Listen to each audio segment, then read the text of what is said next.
Ketemu lagi kita di podcast jalanan bersama saya Patri Tatang.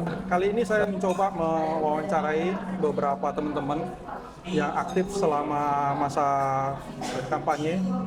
Ada yang sudah lebih dari 2 tahun mendukung Pak Prabowo, sebelum bahkan Pak Prabowo mencalonkan diri jadi presiden, bahkan sebelum Mas Gibran dicalonkan jadi wapres. Tujuan dari acara ini adalah untuk menggali informasi dan suasana kebatinan dari rekan-rekan relawan atas situasi pasca 100 hari pemerintahan Pak Prabowo dan Mas Gibran, Mas Wapres kita. Mungkin bisa saya mulai dari Pak Herwin ya. Saya perkenalkan dulu, Pak Herwin Sagala adalah Sekjen dari Badan Relawan Prabowo Provinsi Riau. Beliau aktif di organisasi ini sejak Oktober 2022. Ini yang saya maksud tadi, sudah lama bergerak, bahkan jauh sebelum Pak Prabowo mencalonkan diri jadi presiden. Kemudian di samping Pak Herwin ada Pak Sukun ya, yang juga aktif di Partai Solidaritas Indonesia. Pernah nyalek juga saya dengar. Nah, di tingkat apa? Saya tingkat provinsi. Tingkat provinsi. Oke. Dan kemudian di sebelah Pak Sukun ada Pak Kevin, seorang sahabat yang sudah lama kita kenal juga sebagai caleg DPR RI dari Provinsi Riau, bagian wilayah Riau 1 ya? Riau 1. Oke. Nah, kembali ke Pak Herwin. Bagaimana kira-kira refleksi dari 100 hari pasca pemerintahan Pak Prabowo ini dan Mas Gibran? Apakah itu baik sikap ataupun informasi yang didapat dari para pendukung di basis massa atau masyarakat secara umum, dan termasuk juga bagaimana pandangan relawan mengenai perkembangan terakhir? Bisa tolong diberi gambaran kepada penonton? Oke, baik Pak Patrick. Yang pasti Indonesia di tangan Pak Prabowo sejak tanggal 20 Oktober dilantik. Saya pikir ada nuansa yang berbeda. Presiden kita dari generasi old, wakil presiden kita dari generasi muda. Artinya perpaduan yang cukup baik sih sebenarnya. Ya. Nah, kemudian 100 hari, ini kita bicara refleksi ya, 100 hari. 100 hari saya pikir dari perjalanan yang sudah diamati, dinikmati, dilalui, memang tidak semua hal bisa berjalan dengan mulus. Tidak semua berjalan dengan baik. Tetapi ada beberapa hal yang mungkin kita harus lihat positifnya, bahwa Indonesia ini dibangun atas dasar perjuangan untuk sesuai dengan visinya Bapak Prabowo itu menuju Indonesia Emas 2045. Artinya kalau sekarang 2025 ke 2045 saya ada 20 tahun mempersiapkan generasi. Mempersiapkan generasi itu kan bukan gampang. Nah, yang seksi sekarang, yang seksi sekarang, yang kita lakukan, yang sudah dilakukannya benar-benar adalah program makan bergizi gratis ya, kalau nggak salah, MPG. untuk anak sekolah. Dan itu sudah mulai, walaupun mungkin di sana sini masih banyak harus dipoles ya. Tapi paling tidak Prabowo sudah membuktikan satu programnya yang dia dengung-dengungkan pada saat kampanye itu sudah dilakukan. Itu hal yang positif, itu menurut saya. Dan kelihatannya beliau berusaha maksimal untuk terkait dengan anggaran ya. Benar. Katanya masih kurang anggarannya. Kalau nggak salah kan sekitar masih 70 triliun ya, anggaran yang tersedia. Walaupun yang kita dengar mungkin anggaran itu sampai 2025 ini selesai itu berkisar 300 atau 400 triliun kalau nggak salah, saya nggak tahu persisnya, tapi berkisaran seperti itu. Tapi kan pada prinsipnya itu sudah dimulai, itu dulu berani memulai itu yang sulit gitu loh. Iya. Artinya seorang presiden Prabowo berani mengeksekusi di awal dia menjabat sebagai presiden langsung dia eksekusi program itu, artinya berdampak. Nah, artinya kalau kita bicara anak sekolah, berarti berapa tahun kemudian memang kita mempersiapkan generasi emas untuk 2045. Saya pikir itu sudah sesuatu yang positif. Jadi mungkin itu sesuatu yang memang perlu dipercepat ya. Sangat Sangat perlu tepat. Selain MBG, apa lagi kira-kira menurut rekan-rekan dari relawan yang perlu dipercepat atau dievaluasi mungkin? Kalau dievaluasi banyak, tapi yang sudah dilakukan ya kan kita udah bisa baca kan di media atau kita lihat di pemberitaan televisi berapa banyak koruptor yang sudah ditangkap. Artinya sudah dilakukan Prioritas terhadap masalah korupsi dan penegakan hukum. penegakan hukum terhadap koruptor ini Sudah dilakukan. luar biasa ya. Ya walaupun mungkin di luar sana mungkin masih ada yang sumbang-sumbang mengatakan masih tebang pilih ya paling tidak Prabowo sudah melakukan satu sikap bahwa dia sudah melakukan penegakan hukum. Berapa banyak koruptor yang sudah dieksekusi toh? Jadi secara umum bisa dikatakan program 100 harinya ini berjalan dengan baik ya. Menurut saya sudah berjalan dengan baik. Kemudian saya juga pahami bahwasanya Pak Herwin juga seorang jurnalis Ya. media, juga aktif dalam menganalisa kebijakan-kebijakan yang ada. Kira-kira menurut Anda prioritas pemerintah sekarang ini selain makan siang, makan bergizi gratis ya, kan masih ada lagi pada sektor perkebunan, pertanian, kemudian juga mungkin berkaitan dengan industri tambang dan segala macam. Kira-kira di antara ini mana yang dirasakan oleh Pak Herwin perlu digesa lebih lanjut lagi? Baik, ketepatan karena kita tinggal di Pekanbaru atau di Riau lah secara khusus. Jadi untuk Riau lah. Ya, kita bicara untuk Riau. Riau ini kan terkenal potensi terbesarnya adalah perkebunan. Perkebunan. Nah, saya pikir pemerintah itu juga untuk percepatannya, dia juga harus concern terhadap pengembangan terhadap perkebunan. Kan kita di Riau ini lebih banyak perkebunan kelapa sawit kan. Yeah. Kelapa sawit sekarang kan lagi booming ini. Bisa untuk produksi bahan bakar kan. Nah, artinya apa? Dari sisi itu banyak hal yang bisa disiapkan untuk di perkebunan. Perkebunan itu turunannya banyak. Ada pupuk di dalamnya, ada bibit di dalamnya, dan sebagainya. Nah, itu juga menyangkut kepada potensi. Kalau tidak salah, Riau menjadi perkebunan terluas di Indonesia. Kalau nggak salah 3,5 juta hektar ya, kalau nggak salah ya. Artinya apa? Masa Riau sebagai perkebunan yang terbesar tidak menjadi konsentrasi yang harus diperhatikan? Ya, tentunya sebagai relawan Prabowo di Riau tentunya punya concern yang sangat besar terhadap pembangunan Riau khususnya ya. Karena kita hidup di Riau, artinya kita juga mindsetnya kita berkaca kepada bagaimana Riau ini bisa lebih maju. Indonesia menuju Indonesia Emas 2045, berarti kan Riau ikut dong di 2045 itu. Nah, saya pikir itu. Oke. Kemudian terkait dengan komunikasi yang selama ini menjadi corong relawan kepada masyarakat, apakah perlu ditingkatkan lagi komunikasi program beliau ini? Nah, saya pikir begini Pak Patrick, ada mungkin kesenjangan yang kita lihat antara relawan dengan pemerintah ya. Saya nggak tahu nih, kita bicara global, yang pasti relawan ini sampai menghantarkan Bapak Prabowo Gibran menjadi presiden dan sudah dilantik, saya pikir perlu adanya perhatian khusus. Perhatian khusus bukan karena kita minta, bukan, tetapi bagaimana supaya relawan ini juga berdampak positif seperti ini.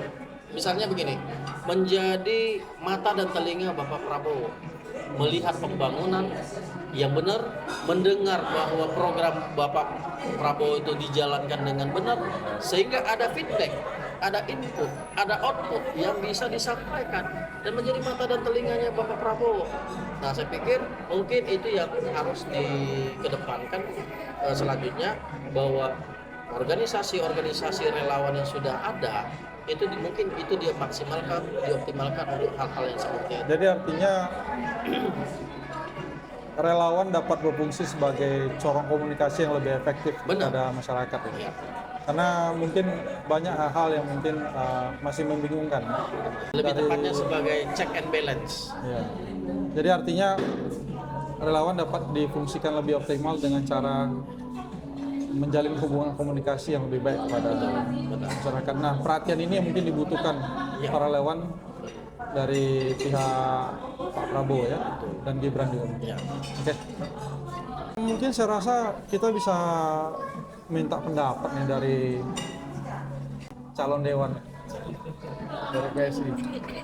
Berdasarkan pengalaman sebagai caleg PSI, tentunya masa kampanye adalah masa-masa indah waktu itu ya. Betul. Masa indah yang penuh tantangan. Nah, Berat. berdasarkan pengalaman berhadapan langsung dengan konstituen, tentunya ada berbagai karakter dari kelompok yang dijumpai. Nah, saya ingin melihat seberapa jauh refleksi dari Pak Syukun. Mungkin pasti ada komunikasi lanjutan dengan konstituen sebelumnya ya, yang dulu pernah dijalin hubungan. Kira-kira apa pandangan-pandangan dari konstituen terhadap situasi dan program 100 hari Pak Prabowo dan Gibran? Baik Pak Tatang. Kalau dari pandangan konstituen itu semuanya pada positif atas kerja 100 harinya Pak Prabowo. Cuma kadang-kadang kan ya tidak ada satu pimpinan yang bisa memuaskan semua rakyatnya kan. Ya, Kita sebagai caleg lah atau sebagai calon lah dewan itu memberi mereka gambaran lah bahwa ini program ini baru 100 hari. Terus 100 hari ini bukan juga program yang benar-benar mesti dijadikan patokan bukan, karena jabatan presiden juga 5 tahun. artinya terlalu awal untuk Terlalu menilai. awal untuk menilai bahwa semua program dari Pak Prabowo itu gagal gitu kan. Ya banyak sih yang dari sebelah itu mengatakan wah ini bakalan begini, semuanya negatif lah.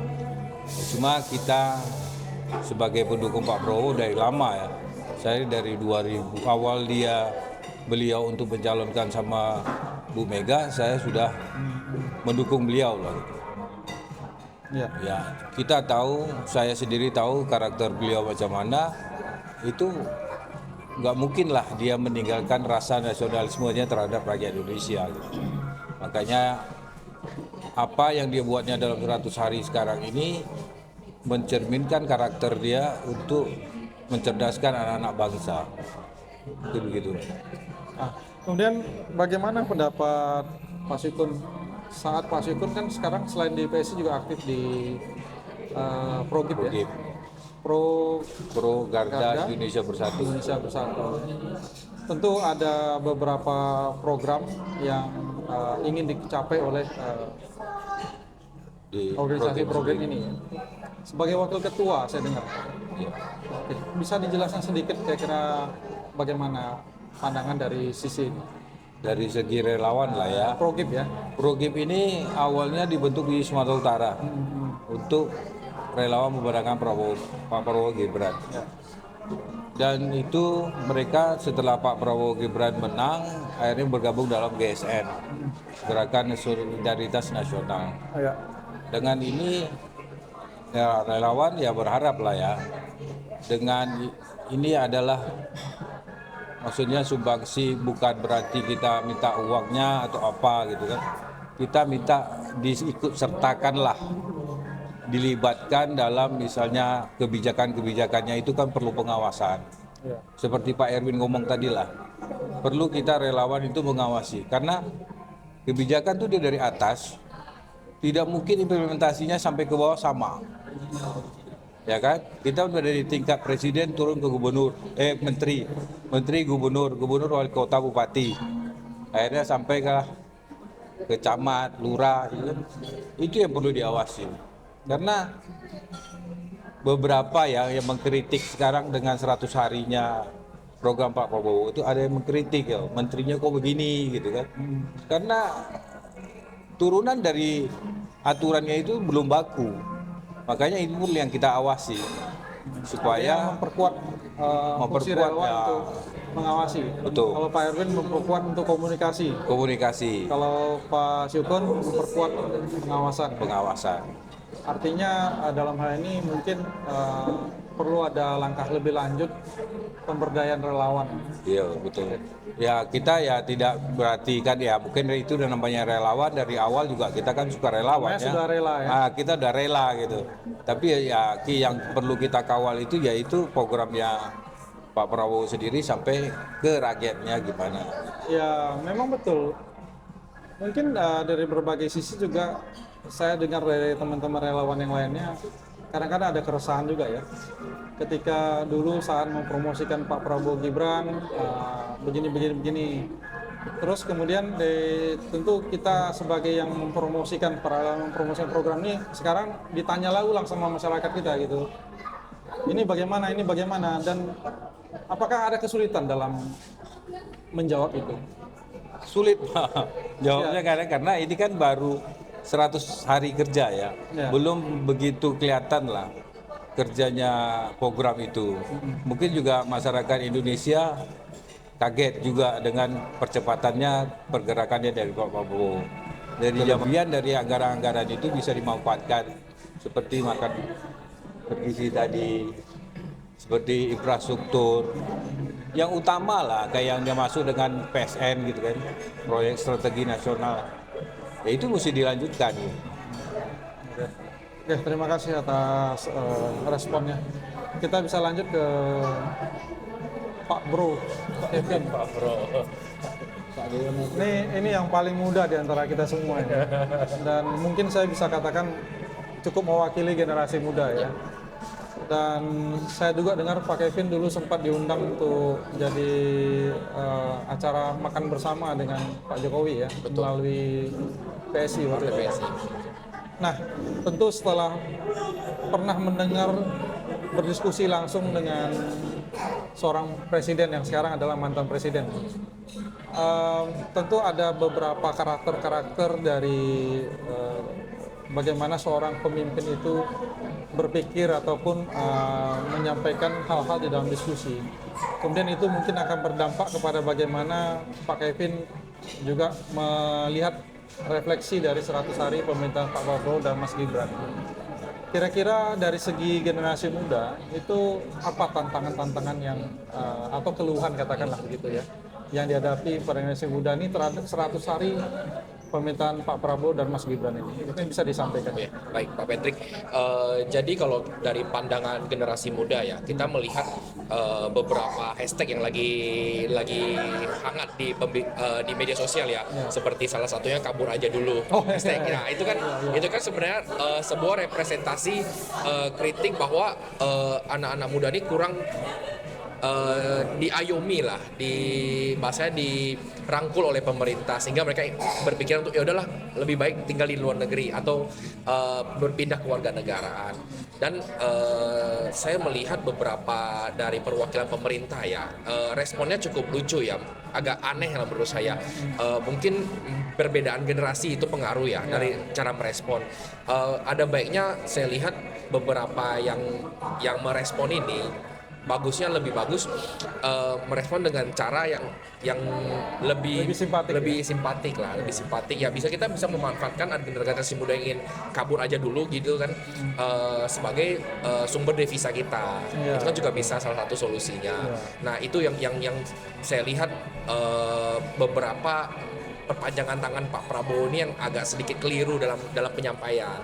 Nah, sedangkan kalau dari Pak Prabowo kan tidak memberikan statement apapun ya. Jadi kita pun ya bisa berpikir bahwa ini perpanjangan tangannya Pak Prabowo ini dalam artian menterinya kok berstatement yang cukup sensasional ya, dalam artian kok tidak punya rasa simpati kepada masyarakat generasi muda. Jadi Pak Bro Kevin lebih menyorot kepada respon para menterinya. Iya.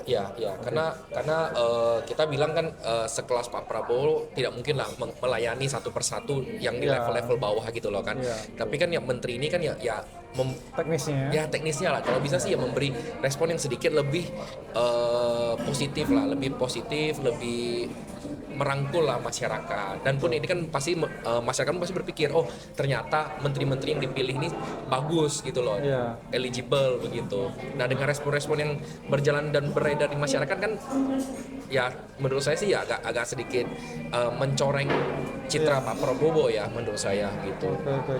Itu terkait dengan isu kabur aja dulu ya. Iya. Padahal kalau kami yang generasi menengah ini ya, kita ini generasi menengah atau generasi tua? Generasi Kita masih muda loh.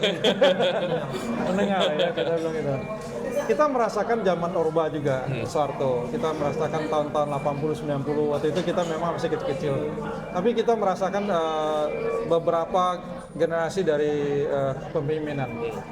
Dan sebagaimana yang kita ketahui, sebenarnya masalah kabur aja dulu itu bukanlah hal baru. Itu juga hal yang sudah lama terjadi. Kita memiliki TKI, Tenaga Kerja Indonesia. Sekarang dengan istilah baru yang lebih elegan, pekerja migran Indonesia ya. TNI. Dari zaman dulu juga banyak sih yang setelah mereka kerja ke luar negeri, terus akhirnya mungkin betah di sana, terus menjadi permanen residen di sana. Tidak balik lagi ke Indonesia, ataupun mereka kuliah di luar negeri. Ada juga yang anak-anak kuliah ya di luar negeri terus tidak balik lagi ke Indonesia. Itu juga banyak sebenarnya. Tapi dulu itu tidak pernah menjadi isu kabur aja dulu. Makanya kita juga sebenarnya agak heran aja. Sebenarnya kalau pandangan kita ini hal yang biasa terjadi. Tapi kenapa tiba-tiba ini menjadi satu hal yang sepertinya agak heboh gitu. Hal yang biasa kok jadi heboh. Kemudian ada juga dari teman-teman relawan berpikir, ini mungkin ada campur tangan oposisi juga, ini orang-orang yang mungkin kurang senang sama mencoba mendiskreditkan pemerintahan Pak Prabowo. Jadi apakah hal ini sesederhana kabur aja dulu atau ada hal lain, itu juga satu persoalan. Tapi oke, di satu sisi respon juga harusnya lebih positif ya, lebih simpatik ya. Dalam arti jangan menyalah-nyalahkan begitu saja. Betul. Harus dipelajari juga kenapa mereka begitu, secara psikologis dan secara ekonomi, kenapa mereka berpikir seperti itu. Mungkin lebih ke arah bagaimana memaksimalkan kalau kita bilang tuh SDM unggul ya. Ada istilah kalau saya pernah baca itu istilahnya brain drain namanya. Iya. Brain drain, bahasa Inggrisnya apa? Kalau di bahasa Indonesianya apa yang cocok ya? Brain drain itu ya? Brain otak, drain itu kering. Atau gimana ya? Brain drain itu apa bahasanya? ya kalau sebenarnya kiasan, bahasa terjemahan langsungnya memang agak sulit ya, agak aneh gitu. Tapi intinya adalah larinya SDM unggul, orang-orang pintar dari negara kita tuh ke negara lain. Sehingga kita ya tentu sayang sekali ya, sumber daya seperti itu kan harusnya bisa kita optimalkan untuk Indonesia. Mungkin pemerintah atau dalam hal ini kementerian terkait perlu bagaimana menyusun kebijakan yang lebih simpatik untuk ya bagaimana membujuk mereka untuk lebih bisa betah bekerja di Indonesia dengan kapasitas kemampuan yang mereka miliki gitu. Sehingga kabur aja dulu ini mungkin bisa dikurangi lah isu-isu negatifnya. Isu negatif ya. Mungkin itu satu hal ya mengenai terkait dengan isu. Tapi kemudian kita juga melihat adanya perkembangan terkini terhadap peluang kerja dan tantangan-tantangan profesi ya. Generasi muda kita ini kan sekarang boleh dikatakan cukup menghadapi kompleksitas dari persaingan karena jumlah manusia yang sangat banyak, terus juga perkembangan teknologi yang luar biasa, terutama kecerdasan buatan seperti AI gitu segala macamnya. Nah, apakah keresahan-keresahan ini juga ditemukan di konstituen Bro Kevin? Oh banyak. Terutama kan sekarang banyak pekerja dan asing yang datang, maksudnya skill worker yang datang ke Indonesia. Jadi itu kan mengurangi jatah lah, dalam artian jatah untuk warga lokal yang punya skill yang sama untuk bekerja gitu loh. Sedangkan kita lihat kalau di luar negeri mereka dari SMP atau SD pun mereka sudah dilatih, udah benar-benar spesifik diarahkan. Oh, anak ini memang sukanya, misalkan contohnya dia suka di bagian engineering. Dari kecil sudah dibina, sudah diarahkan. Jadi ketika mereka lulus SMA pun level pendidikan mereka tuh sekelas dengan kuliah untuk di Indonesia.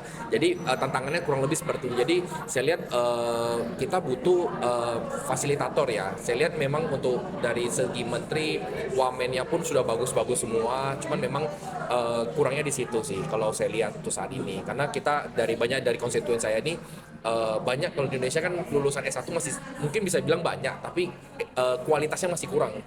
Mungkin bisa saya simpulkan lebih tajam. Artinya menurut Bro Kevin, di luar negeri itu SDM-nya dari awal sudah fokus ya. Ya, betul. Jadi mereka akhirnya tumbuh menjadi spesialis-spesialis. Betul. Dan kita lemah dari sisi itu. Artinya kita banyak memang sumber daya manusia, tapi pendidikan kita mungkin lebih terlalu umum ya, tidak spesifik dan tidak menjadi spesialis. Betul. Sementara tantangan itu yang kita hadapi sekarang kebanyakan orang-orang yang sudah fokus skillnya. Betul. Jadi mungkin ke depannya apa inginnya lebih tadi bahasa fasilitator tadi Ya, apakah saya nanti rasa ya perlu kita dari kementerian mungkin bentuk sebuah unit ya, unit atau yayasan atau mungkin ya bisa dibilang sebuah mediator untuk di daerah-daerah gitu loh, untuk merangkul anak-anak muda. Karena saya lihat belakangan juga saya juga lumayan takut ya. Saya lihat makin banyak kita lihat di luar sana yang orang yang tidak bisa dapat kerja, punya modal sedikit, mereka jadi UMKM. Nah, UMKM ini dengan produk-produk yang sejenis saling bersaing gitu loh. Jadi jatuhnya jadinya bukannya memperbaiki ekonomi, malah makin memperusak ekonomi gitu. oh ini dari sisi pengusaha ya. Ya, dari Artinya kan posisi- tidak hanya SDM ini kan Ya. tidak hanya pekerja, tidak Pekerja. hanya profesi, Iya, benar. tapi juga pengusaha. Betul. Jadi dari segi pengusahaan juga menghadapi tantangan-tantangan yang Betul. sama juga ya. Betul. Kalau saya lihat Indonesia UMKM-nya udah terlalu banyak. Maksudnya terlalu banyak dan tidak ada naungan asosiasi. Contohnya kita bicara di Jepang. Di Jepang untuk kita mau bentuk satu usaha aja, kita harus approval dari asosiasi mereka. Asosiasi dalam artian misalkan contohnya nelayan, dia ada asosiasi nelayan mereka. Nah, jadi dari sana itu semua benar-benar dibina. UMKM dalam waktu 2 tahun, 3 tahun dibentuk untuk jadi sebuah unit usaha menengah. Dalam berapa tahun jadi unit usaha besar. Jadi mereka udah benar-benar dibina. Sedangkan yang kecil, jadi gimana bahasanya? Ada satu chain reaction gitu loh. Kalau Indonesia nggak, UMKM dibina untuk jadi UMKM terus. Jadi makin banyak UMKM di bawah terus. Jadi ya seperti itu jadinya. Kita lihat malah kalau bahasa orang Pekanbaru sih bilangnya gini, lebih banyak yang jual daripada yang makan gitu loh bahasanya. Oh, jadi berarti persaingan itu ataupun penawaran itu lebih banyak dari pembelian ya. Betul. Oke, sehingga menyebabkan porsi-porsi jadi berkurang. Betul, itu pengaruh. Dan akhirnya ada yang survive, ada yang nggak bisa bertahan, mereka tutup. Betul. Ini juga tantangan ya, saya rasa mungkin perlu adanya semacam program khusus yang saya pernah dengar dulu Mas Gibran pernah di dalam kampanyenya mempromosikan yang namanya dana startup. Yang startup ya. Saya masih ingat tuh. Tapi kayak nggak pernah kedengeran lagi. Mungkin masih Sejauh ini. proses ya, mungkin masih proses. Saya rasa mungkin itu solusinya ya, karena mungkin membutuhkan juga semacam apalah ya support yang kuat sekali dari pemerintah. Ketika generasi muda kita ini menghadapi kelabilan di dalam persaingan usaha juga. Betul. Jadi startup ini kan berarti pemerintah mengeluarkan dana dan program kebijakan untuk mendukung munculnya usaha-usaha baru UMKM tadi ya, terutama di kalangan generasi muda. Karena waktu itu saya ingat betul yang ngomong itu Mas Gibran. Sehingga ketika yang ngomong ini adalah Mas Wapres, fokus kita jadi wah ini untuk generasi muda, gitu kan. Saya pun yang sudah menengani jadi pingin jadi generasi muda lagi, ingin muda lagi jadi. Gitu. Tapi mungkin itu perlu didorong saya rasa. Nah ini ada kaitannya nanti dengan Mas Bro juga di Partai PSI. Betul. Jadi kita ingin finalisasi dari podcast ini juga ingin menanyakan dari sudut pandang Partai PSI. Saya tidak mengatakan sudut pandang nasional ya, tapi dari segi kedaerahan lah. Karena kan PSI adalah salah satu pendukung keras Prabowo Gibran saat itu ya, dan sampai sekarang ini juga masih konsisten ya. Masih tegak lurus. Nah, bagaimana kira-kira dari sudut pandang PSI-nya sekarang, bukan sudut pandangnya Iya. Pak Bro secara pribadi, tapi PSI-nya ini terhadap permasalahan yang tadi kita bahas. Kira-kira mungkin ada Yang pertama dari PSI itu kan kita mendukung ya, kan dari wacana dari Pak Prabowo pernah ketika kemarin HUT Gerindra ya, beliau ada menyebutkan bahwa ingin membentuk Kim Plus ini menjadi koalisi yang permanen. Nah, jadi dari sisi PSI itu sangat mendukung karena kan solidaritas daripada partai-partai pengusung akan memperlancar program-program yang akan disalurkan oleh pemerintah ya. Maksudnya dalam artian kita kan ada dari PSI kan ada menteri, ada wamen juga. Jadi dengan koalisi yang solid ini jadi bahasanya seperti komandonya struktur komandonya tetap gitu loh. Jadi tidak berubah-berubah. Kan kita sering lihat bahwa dalam pemerintahan itu ketika koalisi itu pecah, otomatis program-program yang disampaikan dari pimpinan ke bawah itu sudah meleset gitu loh, pasti meleset gitu loh. Nah, jadi dari PSI kita harapannya sih untuk pembentukan Kim Plus permanen ini kita benar-benar kita dukung gitu loh, kita dorong. Nah, jika bisa kan Pak Prabowo juga bilang ya dia ingin maju di 2029, kita pun bakal mendukung. itu juga sudah satu sikap dari DPP Dari DPP disampaikan ke daerah-daerah betul. juga. Nanti Artinya mungkin ada kita kan ada rencana rakernas ya, rakernas di bulan Mei. Jadi nanti kita ingin membentuk sebuah sebenarnya PSI sudah rebrand ya, bahasanya sudah rebrand. Oh, rebranding jadi, baru. Jadi Apa itu? PSI Boleh perorangan. PSI Perorangan. Nah, ini saya Kemarin- memang sempat saya mendengar kemarin itu. Iya, iya. Dan saya agak penasaran ini maksudnya PSI perorangannya apa? Kok mirip-mirip PT Perorangan gitu ya. Saya bingung juga ini. Sebenarnya Iya. boleh dijelaskan sama Iya, iya. Jadi rebranding PSI sebenarnya sudah lama karena PSI ini kan sering disangkut pautkan dengan partai sebelah ya, yang dengan logo warna merah. Jadi sempat kita ingin merubah bentuk mawar, kemudian merubah warna jadi pink. Nah, kemudian kan karena ada beberapa tentangan dari beberapa anggota-anggota di bawah dan kader-kader lain, nah kita memberi sebuah masukan lah bahwa PSI ini jadi PSI perorangan. Jadi sebuah seperti konsep perusahaan lah. Semua memiliki jadi kader-kader ini punya suara, punya hak yang sama. Jadi tidak memandang kalau kamu DPP kamu punya hak lebih besar, tidak. Kita semua kita sama. Jadi itu bahasanya perorangan gitu. artinya suara yang sama ini berlaku ketika musyawarah nasional atau Betul. implementasi konkretnya seperti apa nih? Suara yang Contohnya nanti mungkin nanti bakal lebih jelas nanti di Rakernas karena ini Rakernas nasional Ya, yang ini baru pertama di konsep tahun- ya, baru konsep ya. baru konsep dan sudah dimatangkan. Oh, sudah Cuman ketika nanti implementasinya bahasanya implementasi konkretnya ya itu hanya mungkin saya lihat nanti ketika di bulan Mei nanti Rakernas. Jadi kita lihat semua kader, semua anggota, semua perwakilan itu punya suara yang sama, punya andil suara gitu. Oke, jadi tidaklah seperti umumnya itu diwakili oleh ketua partai dari tingkat DPD, tingkat provinsi, tapi juga semua anggota-anggota yang ada di dalam pengurus-pengurus itu ikut semua berarti. Betul. Wah, ini juga satu hal yang luar biasa nih. Baru dengar hal baru juga ini. Tapi mudah-mudahan memang bisa dikonkretkan ya. Ya semoga. Karena apapun ceritanya kalau rencana-rencana konsep kalau nggak dikonkretkan diwujudkan juga hanya wacana saja ya itu cerita-cerita kedai kopi jadi ya. Iya. Mudah-mudahan PSI bukan cerita kedai kopi tapi cerita yang betul-betul Semoga. wujud ya Betul. sebagai partainya anak muda. Oke, terima kasih atas tanggapannya dan mungkin ada satu lagi nih sebentar saya lihat sedikit ada catatan saya tadi yang agak terlupakan.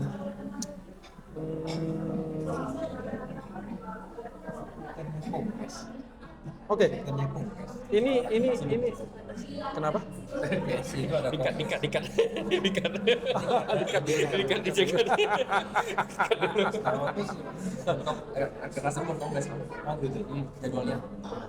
Jadi begini, ini pertanyaan untuk kawan-kawan bertiga langsung sekaligus. Pasti dong ada target para relawan tuh 5 tahun ke depan. Kita sudah tahu beberapa waktu yang lalu melalui Partai Gerindra, Pak Prabowo dinobatkan lagi untuk mencalonkan diri pada 2029 dan itu memang sesuai dengan harapan kita semua. Kita ingin beliau bisa tetap berlanjut sampai 2 periode agar programnya maksimal. Nah, tentu dalam hal terkait dengan rencana beliau dicalonkan lagi pada 2029, tentu relawan harus melakukan persiapan juga kan begitu. Nah, mungkin kita hanya begini-begini saja kan. Kira-kira apa persiapan-persiapan yang direncanakan untuk dilakukan oleh teman-teman relawan? Pak Erwin bisa membantu menjawab. Ini sebenarnya perencanaan untuk bertiga. Pak Erwin, Pak Jus. Baik, kita sangat menyambut dengan baik kalau misalnya ada wacana ya 2029 Pak Prabowo Itu wacana yang sangat penting ya. the next Sangat ya, penting, ya. next presiden kan gitu. Tapi saya pikir itu masih terlalu dini kita bicara untuk hal yang seperti itu karena masih seratusan hari Mr. Presiden ini mengemban ya kan. Nah, kalau ditanyakan relawan untuk keberlanjutannya, saya pikir begini. Yang paling penting itu adalah bagaimana perhatian pemerintah dalam artian langsung saja ya Prabowo Gibran terhadap relawan-relawan yang sudah terbentuk ini gitu. Saya pikir itu perhatian kan gitu. Ya artinya kalau tidak ada perhatian, apakah mungkin di 2029 ya relawan-relawan Prabowo yang sudah terbentuk ini, yang sudah berjalan ini akan eksis mendukung? Belum tentu toh gitu loh. Nah artinya begini, harus ada estafet, kan tongkat estafet yang digelontorkan, yang diberikan gitu loh kepada orang-orang yang sudah turut berjasa, turut melakukan dukungan, sosialisasi kepada apa yang sudah terjadi di 2024 silam kan begitu. Nah, kita sudah lihat tadi seperti yang teman-teman yang sampaikan bahwa refleksi ini 100 hari ya kalau di angka persentase mungkin di atas 70% tingkat kepuasan. Kalau kita bicara tingkat kepuasan masyarakat ya, walaupun kita masih berasumsi bahwa tidak semua pemimpin itu bisa memuaskan seluruh masyarakat Indonesia ini kan begitu. Pasti ada pihak-pihak tertentu yang merasa tidak puas dan itu wajar kan begitu. Tapi kalau kita bicara seperti yang ditanyakan tadi relawan bagaimana? Ya seperti bahasa awal, ya namanya juga relawan. Kita rela berkawan-kawan untuk mendukung sosok ini, sosok Bapak Prabowo ini. Nah, apakah ada perhatian dari atas ke bawah? Ya itu tergantung beliau, kan begitu. Tergantung beliau gitu. Nah, kita sudah siap untuk hal itu gitu. Nah, cuman kalau misalnya next-nya 2029 mau maju lagi, ya mungkin akan ada kalkulasi yang baru. Nah, itu bicaranya dimensinya saya pikir berbeda lah. Berbeda ya. Iya, berbeda. Artinya kemarin statement untuk beliau mencalonkan diri itu adalah statement dari sisi partai politik ya. Iya. Artinya itu kemauan partai politik. Tapi belum tahu juga nanti kemauan relawan bagaimana. Betul. Karena belum pernah ada konsensus untuk itu ya. Benar. Artinya pertemuan relawan se-Indonesia, relawan Prabowo se-Indonesia, atau mungkin konsensus kesepakatan musyawarah katakan begitu, untuk menentukan sikap apakah relawan Prabowo yang sekarang ini akan memberikan dukungan yang sama kepada Pak Prabowo Gibran untuk 2029. Belum tentu ya, kita belum tahu saat ini karena belum ada konsensus itu ya. Karena saya pikir terlalu dini untuk berbicara Masih terlalu yang dini seperti ya. itu. Oke. Jadi mungkin perlu menjadi catatan ini bagi. Dan justru begini, kita juga mengingatkan seluruh pihak-pihak yang membicarakan 2029 untuk stop dulu bicara itu, bicara itu dong. Artinya, yuk, ini baru 2024. Masuk ke 2025, artinya baru 100 hari kok sudah bicara 2029. justru yang kita pertanyakan besar, ada apa? Kok belum apa-apa sudah mempersiapkan 2029? Artinya Ini ada apa? relawan juga harus kritis dalam Iya, hal kita ini, harus ya. kritis gitu. Ini ada apa gitu loh. Kita mendukung Pak Prabowo, tapi ingin beliau berhasil. Bahasanya begini, Pak Patrick. Mesin belum panas tapi sudah dibicarakan sampai ke tujuan. Ini maksudnya apa? Mesinnya belum panas tapi kita sudah bicara di ending. Loh, ada apa? Kan begitu. Nah, artinya yuk bicara itu by data aja, by fakta saja, Yang realistis saja. realistis Ya, saja, konkret saja ya. konkret saja. Masyarakat yang mendukung 2024 butuh perhatian. Itu dulu dijawab Ya. terhadap duduknya Bapak Prabowo Gibran ini. Dan perhatian itu harus dibuktikan dalam 5 tahun ini Iya, kan dalam begitu. 5 tahun ini. Iya. Ayo buktikan dulu dong gitu. Jangan ujuk-ujuk 2029 gitu loh. Nah, Iya. mesin mana yang mau dipaksakan untuk 2029 ini? Nah, justru kita tanda tanya besar. Ada apa dan kenapa gitu loh. Saya pikir itu Pak Petri. Jadi, yuk teman-teman di luar sana ya, kalau bicara tentang 2029 saya pikir mohon di stop dulu lah wacana itu. Tolong di stop dulu wacana itu. Yuk kita fokus kepada apa yang sudah dikampanyekan sebelumnya. Yuk berikan bukti dong kepada masyarakat yang sudah mendukung. Jangan hanya janji-janji saja. Nah, saya pikir itu Pak Petri supaya teman-teman juga masyarakat Indonesia juga tenang hatinya bahwa Pak Prabowo bersama masyarakat atau bersama rakyatnya, bukan Pak Prabowo sedang mempersiapkan dirinya untuk 2029. Mohon dihentikan dulu itu. Saya pikir itu. Oke, terima kasih. Jadi boleh saya simpulkan bahwasanya teman-teman relawan yang hari ini duduk bersama saya melakukan podcast berharap agar Pak Prabowo dan Mas Gibran lebih fokus kepada progresnya, proses yang sedang berlangsung ya. Dan dari situlah nanti kita bisa melihat bersama apakah memang ini bisa menjadi sebuah jawaban untuk 2029 nantinya. Oke. Luar biasa, karena sebagai relawan kita juga bukan sekedar hanya mendukung tapi juga harus bersikap kritis. Ya, saya rasa kita sepakat tuh hal itu semua. Karena pemimpin yang luar biasa hasilnya itu tentu datangnya juga dari pendukung yang luar biasa juga. Ya kan? Artinya kita sama-sama berharap Indonesia maju, visi 2045 Indonesia Emas bisa diwujudkan, dan itu bukan sekedar hanya slogan tapi memang konkret secara nyata untuk menghadapi tantangan zaman ke depan. Oke, terima kasih atas kehadirannya. Saya rasa cukup ya. Dan mungkin dari Pak Syukun ada penutup atau ada dari Pak Kevin? Oke, terima kasih sama-sama. Sampai jumpa lagi di acara podcast berikutnya. Selamat sore. Ya dong.